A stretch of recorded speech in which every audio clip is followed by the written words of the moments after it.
Alex Rogers for holding this hearing. I also want to welcome audience members here today from the Midwest Electric Consumers Association, an organization representing thousands of public power ratepayers in western Nebraska. I certainly appreciate your being here. My reason for requesting this hearing is rather simple. Our nation needs more electricity transmission to meet the growing demands for all sources of electricity, including abundant wind resources in my home state of Nebraska.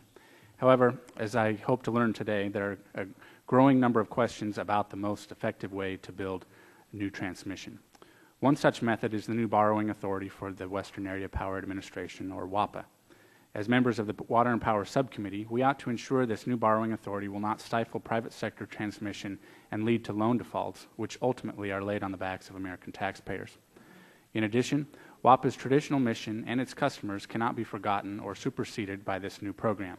And I personally appreciate the value of WAPA's historical mission, as my grandfather worked in the federal power program. The Plains states have great potential for wind generation, yet transmission is necessary to bring that power to population centers elsewhere. And that transmission will mainly be built on private land in Nebraska.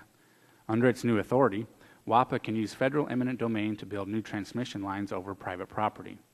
Throughout my time in the Nebraska unicameral and now here in the U.S. Congress, I have been a strong defender of landowners' rights in ensuring farmers, ranchers, and others are treated fairly.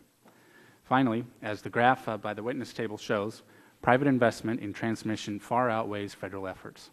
As we do move forward, it is very important for private investments to continue to play a leading role in new transmission and not be hindered by WAPA's new program.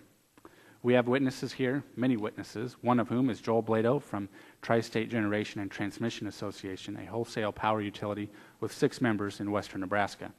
With the witnesses we have before us, I hope we can begin to answer many questions and together resolve potential issues.